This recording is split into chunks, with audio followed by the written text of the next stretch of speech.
Hello everyone. In this video I will develop a simple text editor by using text box, button, checkbox and label. Let me describe how our text editor application will work. So if I click label, the text box will become selected and I can just type my text inside the text box. Similarly, I can also gain the focus on the text box with Alt-T keyboard shortcut.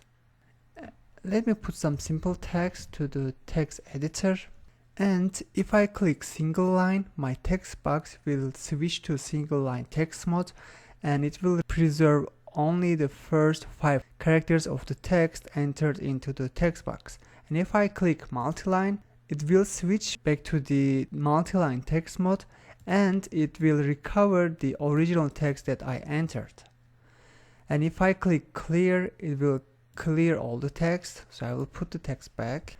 And if I uncheck enable checkbox, the text box will become read only, and if I check enable checkbox, it will become enabled again. And also we have here find and replace function. So if I enter a text that I want my text editor application find and replace with star, and if I press OK, you will see the 1 is replaced with star. And furthermore, we can change its text color. And here this is actually a text box and it acts like a color picker. So I will choose, let's say, gray. I will click OK. And you will see the font color of the text box has changed. And I can also change its background color. So I will choose, for example, blue.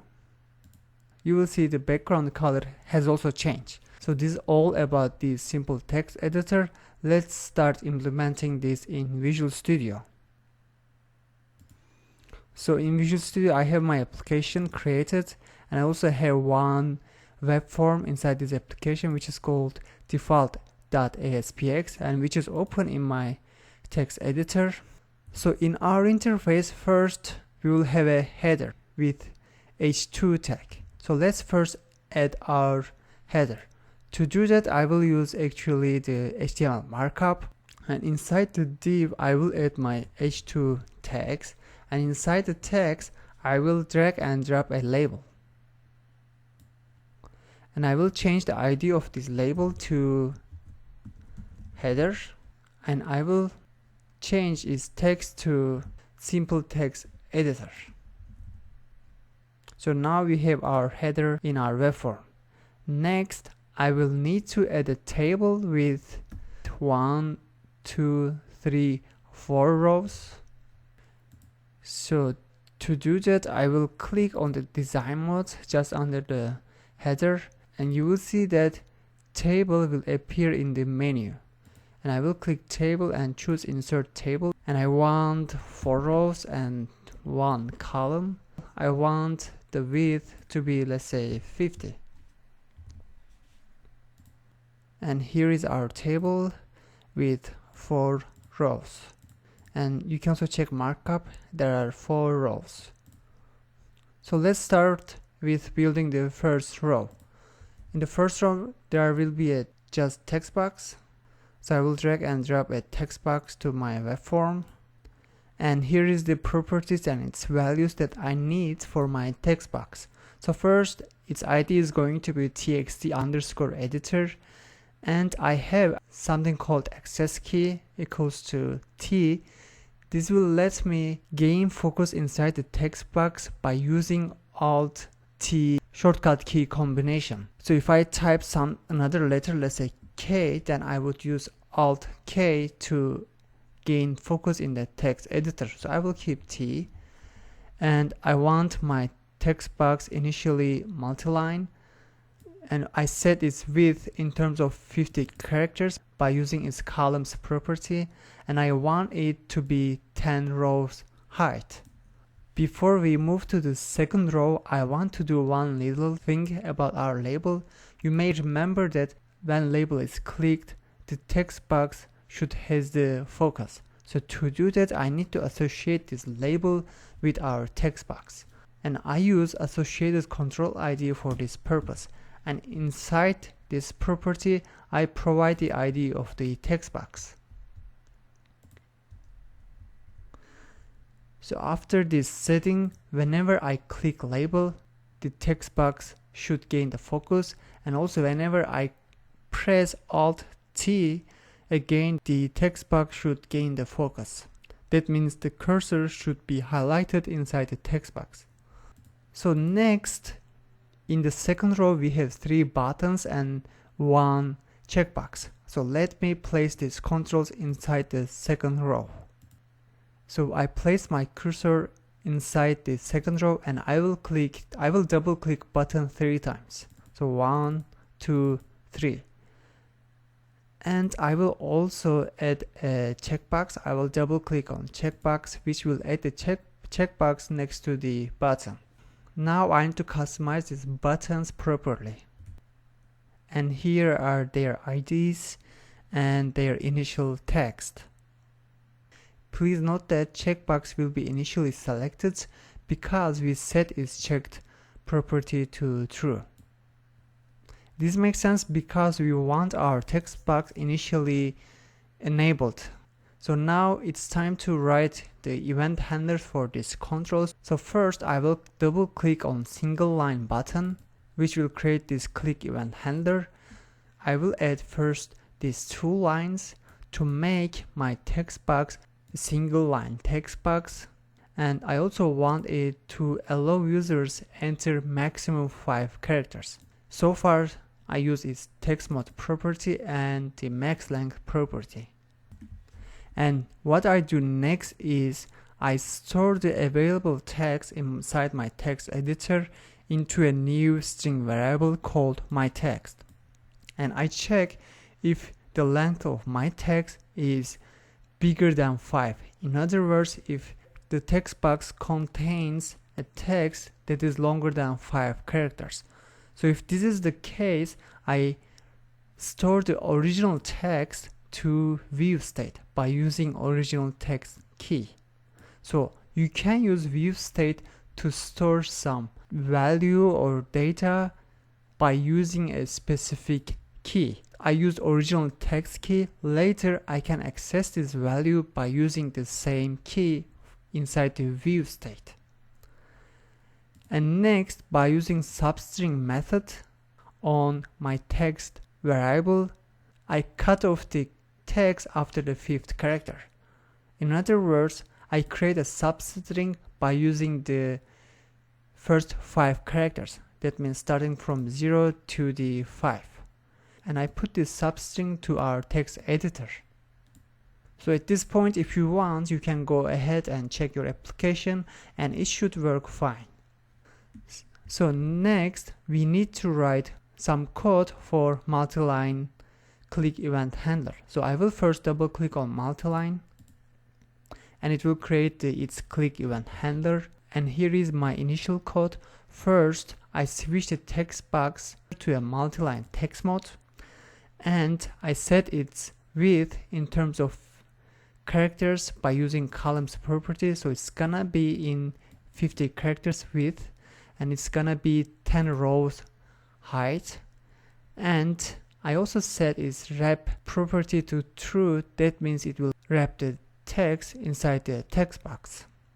So what I do next is I need to get back the original text from the view state. So to do that, I need this piece of code. So first, by using the original text key, I'm checking if there is a value in view state.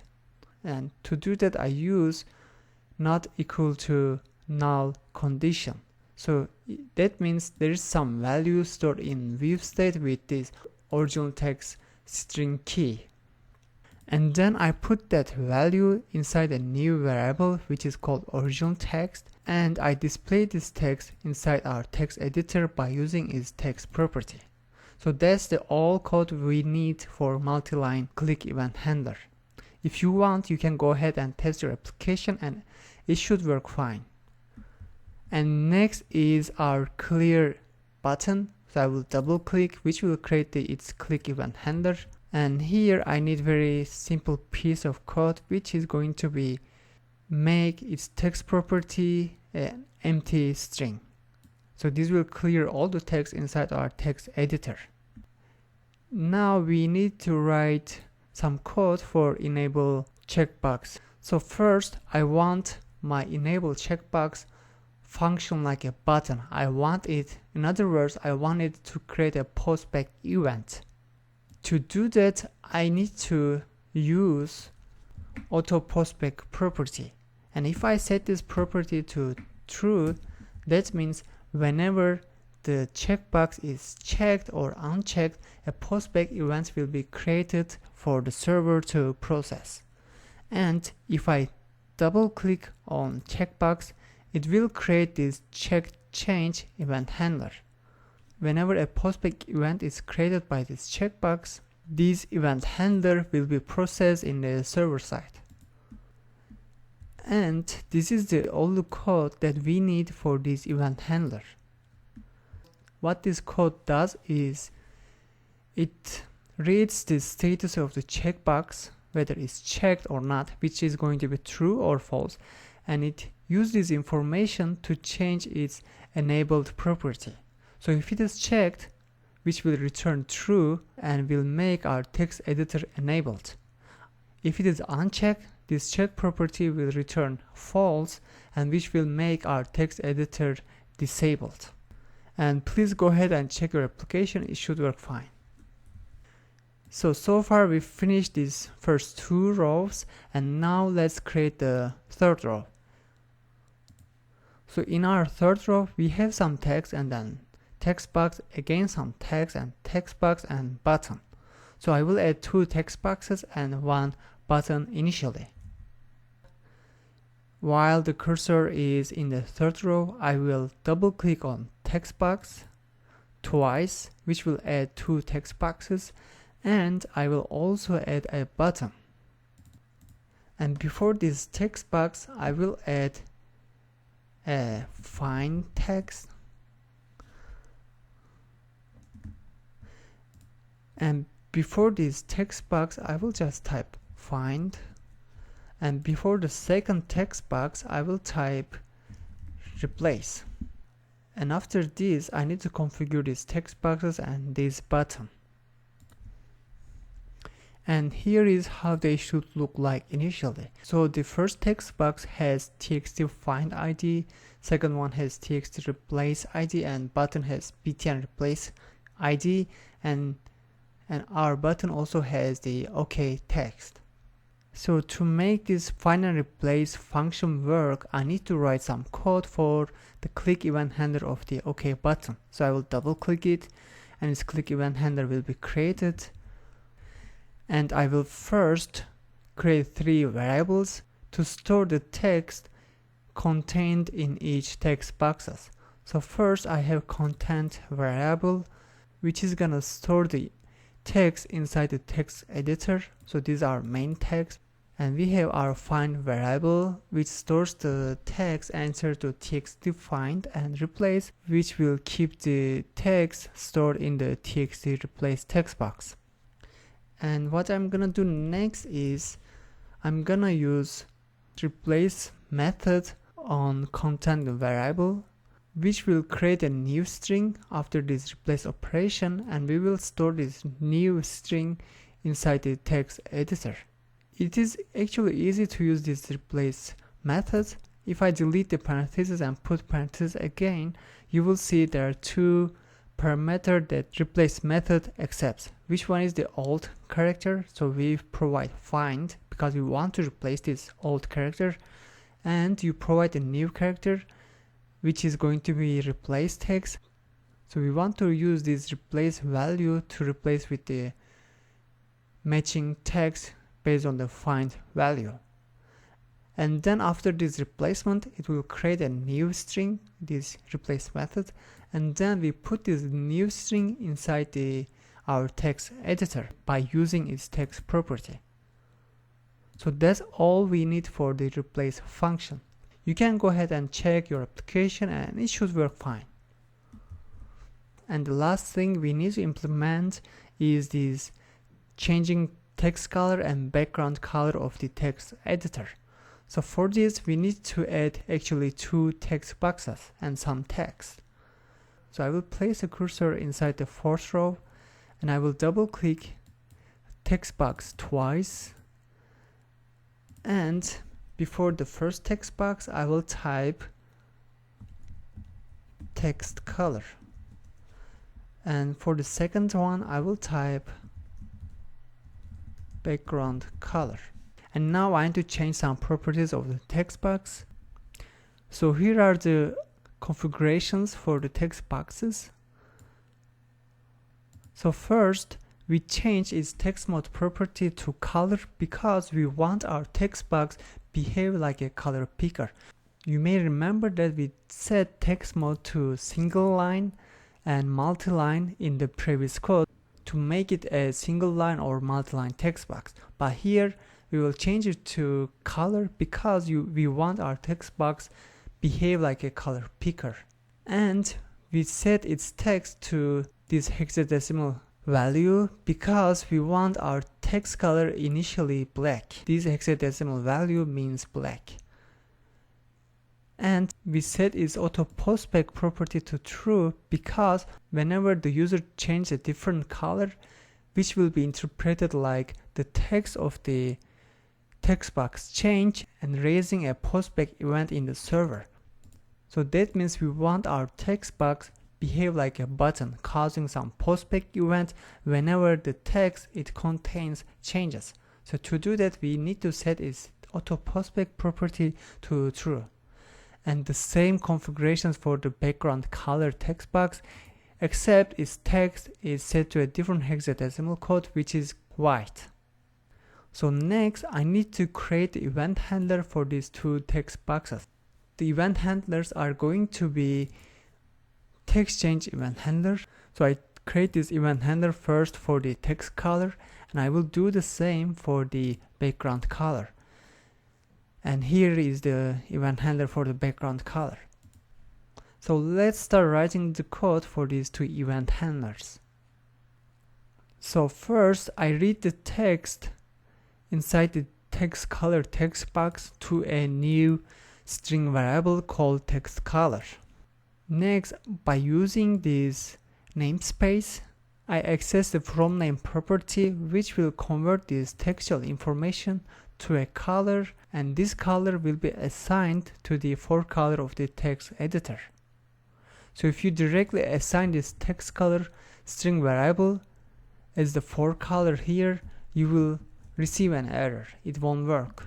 So it expects a color object, and we can use this drawing namespace to access this from name property which will convert this textual information to a color, and this color object can be assigned to forecolor property of the text editor.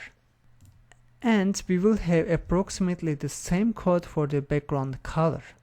So we first store its text information to the backcolor variable, and by using the same namespace and the from name method, we convert this backcolor string variable to a color, and we set this color to the backcolor property of the text editor.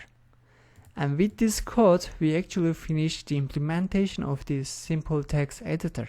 And I hope this text editor application help you to learn how to use these simple web form controls, and also it helps you become familiar with writing C# code to do some simple texts by using the web controls. Thank you for watching, and see you in the next video.